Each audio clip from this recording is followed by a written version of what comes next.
जियो financial services का stock क्यों गिर रहा है, इसका फ्यूचर क्या है और आपको क्या करना चाहिए, ये सब हम जानेंगे इस वीडियो में। जियो फिनेंशियल सर्विसेज का स्टॉक गिरना क्या सिर्फ एक शॉर्ट टर्म डिप है या फिर इन्वेस्टर्स के लिए एक बड़ा वार्निंग साइन, चलिए जानते हैं। ज्यादातर लोगों को लगता है कि ये कंपनी फिनेंशियल सर्विसेज फील्ड में डिसरप्शन लेकर आएगी, लेकिन ये कंपनी अभी तक अपने आप को प्रूव नहीं कर पाई है। लिस्टिंग डे के टाइम इस स्टॉक का प्राइस था 262 रुपीज। लिस्टिंग डे के अगले 5 दिन तक इस स्टॉक में लोअर सर्किट लगता रहा क्योंकि लोग प्रॉफिट बुकिंग कर रहे थे, लेकिन उसके बाद अगले 7 महीनों में स्टॉक 1.5 से 2 गुना हुआ। लेकिन आज के दिन ये अपने लिस्टिंग प्राइस से नीचे ट्रेड हो रहा है, ये अपने टॉप से 40% नीचे ट्रेड हो रहा है। लेकिन क्योंकि ये रिलायंस ग्रुप की कंपनी है, इसलिए इस स्टॉक की बहुत ज्यादा हाइप बनी हुई है। आपको ये पता होना चाहिए कि सिर्फ वैल्यूएशंस ही नहीं, मार्केट सेंटिमेंट्स भी स्टॉक प्राइस को ड्राइव करता है। अगर ओवरऑल मार्केट गिर रहा है तो ज्यादातर स्टॉक्स भी गिरेंगे। ऐसा नहीं होगा कि मार्केट तो गिर रही है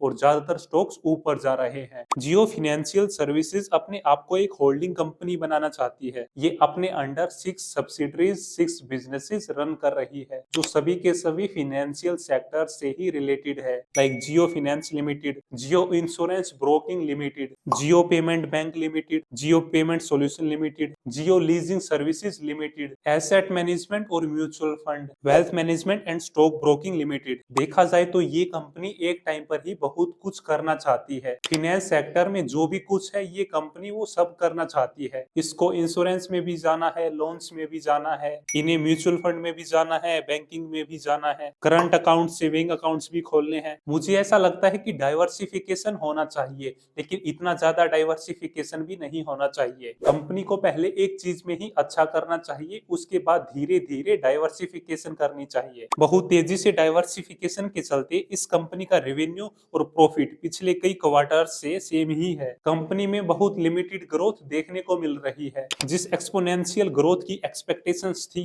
वो अभी तक देखने को नहीं मिली है। बहुत बड़ा नाम देखकर इन्वेस्टर्स ने इसमें इन्वेस्ट जरूर किया है, लेकिन अब नंबर्स नहीं दिख रहे हैं तो इन्वेस्टर्स को दिक्कत हो रही है। अब सवाल है कि इन्वेस्टर्स ने क्या देखकर इस कंपनी में इन्वेस्ट किया। उन्होंने मेनली दो चीज देखी। फर्स्ट कि इस कंपनी के पास रिलायंस इंडस्ट्रीज, जो कि 17 लाख करोड़ रुपए की कंपनी है, जो कि इंडिया की सबसे बड़ी लिस्टेड कंपनी है, उसका 6% शेयर जियो फाइनेंशियल सर्विसेज के पास ही है। मतलब जियो फाइनेंशियल सर्विसेज का 70% मार्केट कैप तो रिलायंस कैप का ही मार्केट कैप है। सो अगर रिलायंस इंडस्ट्री का स्टॉक गिरता है तो उसका नेगेटिव इफेक्ट जियो फाइनेंशियल सर्विसेज के स्टॉक पर भी देखने को मिलेगा। सेकंड, बहुत सारे इन्वेस्टर्स को कंपनी की वैल्यूएशंस इसलिए भी काफी अच्छी लगी क्योंकि इस कंपनी का पोटेंशियल बहुत बड़ा है। ऊपर बताए गए जो 6 बिजनेसेस और सब्सिडरीज कंपनीज है, उनमें से अगर किसी एक ने भी बहुत अच्छा किया तो इन्वेस्टर्स का काम तो बन ही जाएगा। लेकिन कुछ इन्वेस्टर्स में अब उतना पेशेंस नहीं रहा है,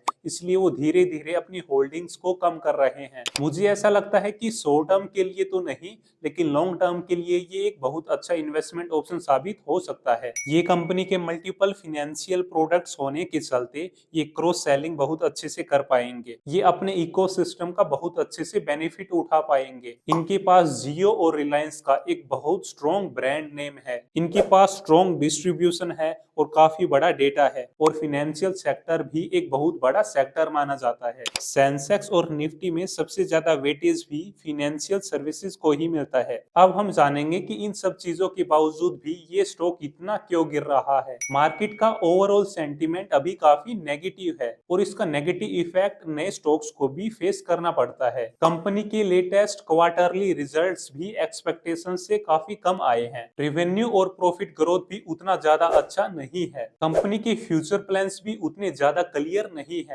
कंपनी के नेट प्रॉफिट में भी ज्यादा ग्रोथ देखने को नहीं मिल रही है। इस स्टॉक में सेलिंग प्रेशर भी काफी ज्यादा है। बड़े इन्वेस्टर्स और म्यूचुअल फंड ने अपनी होल्डिंग्स इस स्टॉक में कम की है। ये कंपनी अभी तक एग्रेसिव एक्सपेंशन नहीं कर पा रही है, जो कि मार्केट इससे एक्सपेक्ट कर रहा था। निफ्टी 50 से इस स्टॉक के एग्जिट से भी इस स्टॉक के प्राइस पर नेगेटिव इफेक्ट पड़ा है। मार्केट को लग रहा है कि जियो फाइनेंशियल सर्विसेज का वैल्यूएशन जस्टिफाइड नहीं है। ये भी इसके स्टॉक प्राइस के गिरने का एक कारण है। स्टॉक के वैल्यूएशन की बात करें तो फंडामेंटल्स एवरेज है, पीई रेशियो और फिनेंशियल ठीक ठाक है, लेकिन एक्स्ट्रा ऑर्डिनरी बिल्कुल भी नहीं है। चार्ट्स के हिसाब से स्टॉक डाउन ट्रेंड में है और शॉर्ट टर्म में और भी ज्यादा गिर सकता है। आरबीआई और सेबी के नए रूल्स और रेगुलेशन से भी जियो फिनेंशियल के स्टॉक पर नेगेटिव इफेक्ट देखने को मिल रहा है। इस सेक्टर में कंपटीशन भी बहुत ज्यादा है। बजाज फाइनेंस, एचडीएफसी और एसबीआई कार्ड्स जैसे प्लेयर